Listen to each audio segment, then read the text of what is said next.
이기는 자들이다 이렇게 표현했어요. 이들은 성령과 신부가 오라 하는 것으로 거기에서 신앙생활을 하는 사람들이에요. 자, 로마서 6장 4절을 봅니다. 그러므로 우리가 그의 죽으심과 파여 세리를 받음으로 그와 함께 장사되었나니 이는 아버지의 영광으로 말미암아 그리스도를 죽은 자 가운데서 살리심과 같이. 그리스도의 부활이 내 부활, 우리도 또한 새 생명 가운데서 행하게 하려 하심이라. 그러니까 이미 믿었으면 우리도 예수 함께 옛사람은 죽고 장사되었으며 새사람은 부활되고 예수 함께 하늘에 앉혀진 바가 분명히 하늘의 시온산에 이르는 사실이 분명히 있으면 새 생명 가운데서 행하고 늘 땅의 일은 잊어버리고 위의 것을 추구를 해야지. 날마다 계속해서 육신의 복이나 달라고 그러고 무슨 세상에서 무슨 사업이 안 되는 대니아감도 원망불평하고 원망하고 불편다해서 안 되는 사업이 잘 되는 일이 있습니까?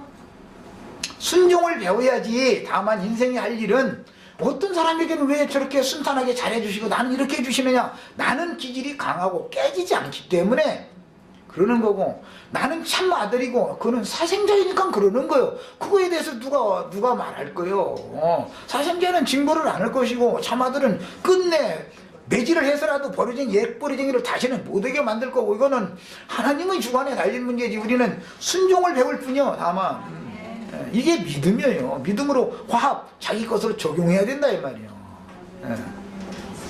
말씀을 받으면 환경을 통해서 매질이 오게 마련인 거예요. 반드시 그 매질을 하는 목적은 뭐냐? 옛 버릇을 끝내라 이 말이에요. 더 이상 왜? 그런 옛사람을 위하여 하나님이 그 아들을 보내서 죽기까지 너를 사랑하시고 그 사랑을 확정까지 이렇게 성령으로 다해서 증거까지 해주는데도, 그런데도 옛 버릇을 안 버리려고 그러냐? 그러니까 버리라는 거잖아요. 그 버리는 이제 이후로는 하지 말아라 이 말이잖아요. 그런데도 겉에 옛 버리쟁이 해가면서 나는 구원받았다고 이러고 빡빡 울기면 되냐 이 말이요. 그 하나님을 만으로 여기는 짓이죠 이거는. 그래서 본문에서 세례란 영과 생명이 말씀을 가르침받아 영으로 깨닫고 마음에 믿어짐으로 말씀의 물로 영혼이 씻음을 받는 상태를 의미하며, 생명의 말씀을 가르침받을 때 마음에 믿는 자는 예수님의 피를 마음에 뿌림받는다 라고 하거나 참된 음료인 어린 양의 피를 마신다 라고 표현을 합니다. 성경에서 피 뿌림을 받는다 라는 말을 하는 것은, 또는 어린 양의 피를 참된 음료로 마신다 라는 표현은 생명과 관계시키는 거예요. 피를 얘기하면 늘 생명과 관계시키는 거예요. 영원한 생명, 생명의 구속을 위한 피에 관한 영과 생명의 말씀을 받을 때 영의 빛을 받아 지각을 사용해서 깨달아가는 거예요. 깨달으면 옛 버릇을 더 이상 못하는 것이죠. 양심 속이는 일은 더 이상 못하는 것이죠. 쉽게 말하자면. 그 다음에 마음에 믿는다는 뜻이며, 믿는 자의 마음에 피와 불과 성령의 증거를 갖게 된다는 뜻이니, 피는 양심을 청결케 하는 것. 히브리서 9장은 양심상 온전케 하지 못했지만 옛날의 속죄제사는 황소와 염소의 피 뿌리는 제사는, 그러나 어린 양으로 단번에 드린 양의 피를 뿌릴 때는 양심을 깨끗게 해서 죽은 자를 살려가지고 살아계신 하나님을 섬기게 만든다. 이게 제사장 되는 얘기죠. 신령한 제사를 드린 제사장 드리는 얘기예요.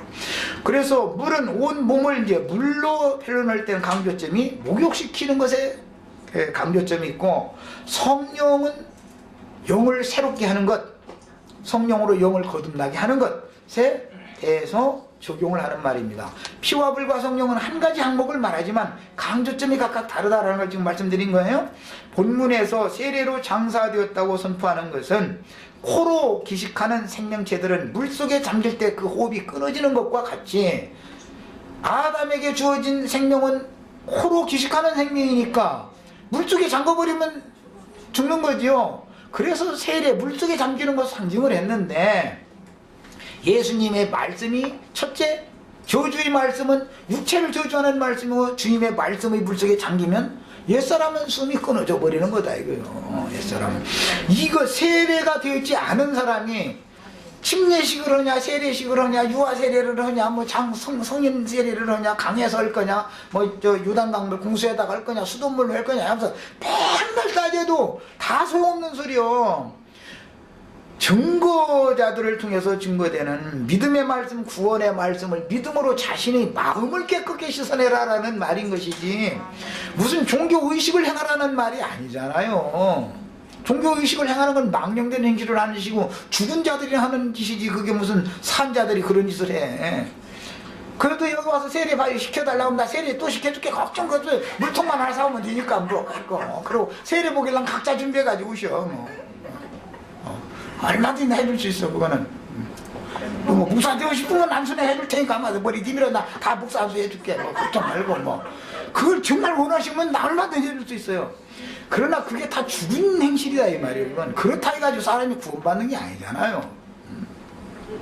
본문에서 세례로 장사되었다고 선포하는 것은 코로 기식하는 생명체들을 물속에 죽도록 그 호흡이 천연적인 호흡이 끊어지게 하는 것과 같은 말씀으로서 예수 그리스도께서 가르쳐주는 말씀으로 목욕하는 것을 상징하는 말이다 이 말이에요. 네. 그래서 그 저 누가복음 끝에 보면은 왜 엠마오로 내려가요? 거기 가서 목욕하고 나오고 예루살렘으로 다시 올라가는 얘기잖아요 지금. 골로새서 2장 11절로 12절에 또 그 안에서 너희가 손으로 하지 아니한 할례를 받았으니 곧 육적 몸을 벗는 것이요 그리스도의 할례다 그랬는데 너희가 세례로 그리스도와 함께 장사한 바 되고 죽은 자들 가운데서 그를 일으키신 하나님의 역사를 믿음으로 말미암아 그 안에서 함께 일으키심을 받았느니라. 이것은 신약의 영적 적용이죠. 모두 본문에서도 그리스도와 함께 장사한 바 되고 그 아들을 다시 살리신 하나님의 역사를 믿음으로 말미암아 그 안에서 함께 부활된 사실을 증거하고 있습니다. 많은 신자들은 이런 성경 증거들을 이해할 때 성경의 증거는 역사적인 사건을 신자들에게 시공을 초월하여 영적으로 적용하도록 믿음을 요구한다는 것. 믿음의 세계 안에는 시간과 공간의 제한이 없죠. 육신의 한계 안에서는 시간과 공간의 제한을 안 받을 수가 없죠. 육이 끝나지 않아서 그러는 거다 이거예요. 이 믿음의 비밀을 깨닫기 어려운 거는 이런 말씀을 믿음으로 자신에게 적용하는 것, 즉 뭐 화합시키는 것, 결부시킨다 그랬는데 결부시킨다는 것은 주님이 무덤에서 부활하실 때는 육신적인 내가 이 세상에 태어나기도 전의 일이었지만 2000년 전 일인가 난 그때 육신적으로 태어나지도 않았죠. 그렇지만 오늘 이 말씀을 듣고 오늘 믿으면 시간을 타임머신을 2000년 전으로 돌릴 수 있는 거죠. 이게 믿음의 비밀이다 이 말이에요. 믿음 세계에서는 내가 그때 주와 함께 장사되고 함께 부활했다는 것을 속사람의 영과 마음으로 자신에게 적용하는 겁니다. 화합한다 그랬어요. 지난 성경에는. 이번 성경에는 결부시킨다 이렇게 번역했습니다. 아주 다 좋은 번역들이에요. 부모가 낳은 자식은 그 아비의 뼈와 어미의 살을 세상에서 말이요. 어디 갔지? 잠들었는가 봐. 왜 또 이름이 생각이 안 나죠? 방에 있는 놈? 예? 서주는 지금 양형제님의 뼈와 이자매님의 살을 물려받아가지고 뼈와 살로 그 부모의 뼈와 살이 이렇게 나타난 거죠. 예.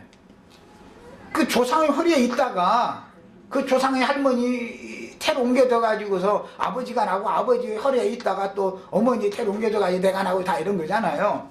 그래서 유대인들의 족보 이야기를 보면은 아버지 할아버지는 그건 존수를 가리지 않습니다. 그냥 저 상고 때부터 그냥 조상이라는 뜻인 거예요. 그게 조상이에요. 그러니까 아버지라는 용어가 아브라함 몇십 대 몇백 대 후배들도 저 후손들도 다 아버지라고 부르지. 아브라함 보고 이삭만 아버지라고 불러야 되는데 야곱도 아버지라고 부르고 요셉도 아버지라고 부르면 이건 세상으로 촌스럽 따지면 불상검들이잖아요. 이거 완전히. 히브리인들의 그 족보 계수법에는 대를 가르는 데도 있지만 조상이라는 개념으로 성경에는 늘 말한다. 씨라고 그래. 씨. 이게 그렇게 합니다. 그 다음에 부모가 낳은 자식은 그 아비의 뼈와 어미의 살을 물려받았으므로 부모에게는 자식이 내 뼈 중의 뼈요 살 중의 살이죠. 지금 서주가 막 눈에 뜨도 안 아플 때는 등에 네가 너희 할아버지 뼈 중에 뼈요 너희 할머니 살 중에 살이다 이가면서 막 뽀뽀하고 막 이뻐 죽으려고 하는 거 아니야.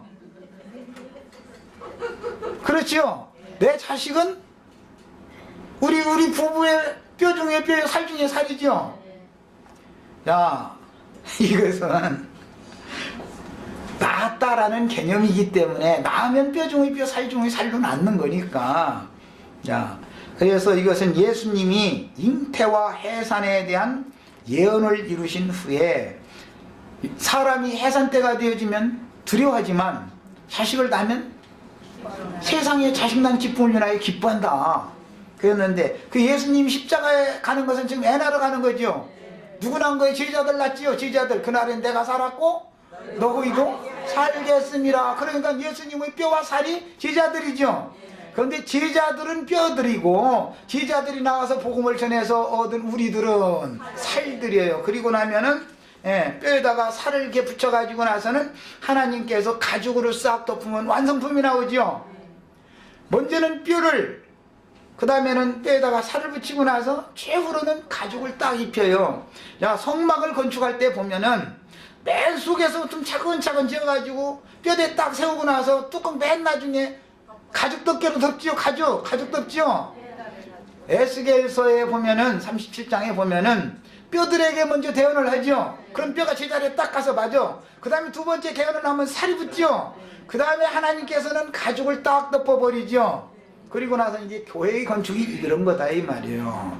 먼저 머리뼈신 주님이 부활 승천하시고 그 머리뼈에 그리스도의 머리를 붙들게 만드는 제자들을 먼저 사도들을 딱 뼈들을 세우는 거예요. 그 다음에 사도들을 보내서 복음을 전파해 가지고 살을 붙여놓으면 하나님이 여기는 서울교회라고 하는 테두리 덮개를 딱 씌워놓으면 이제 주님의 몸이 세워지는 거예요. 자, 그러면 주님께서 보면 서울교회가 지금 뼈 중에 뼈요? 살 중에 살이죠. 해가지고 그래도 이걸 다 못했네. 어쨌든 뭐 다음 시간에 잠깐 남은 거 언급하고 이제 9장으로 넘어가겠습니다. 자, 기도하고 마칩니다.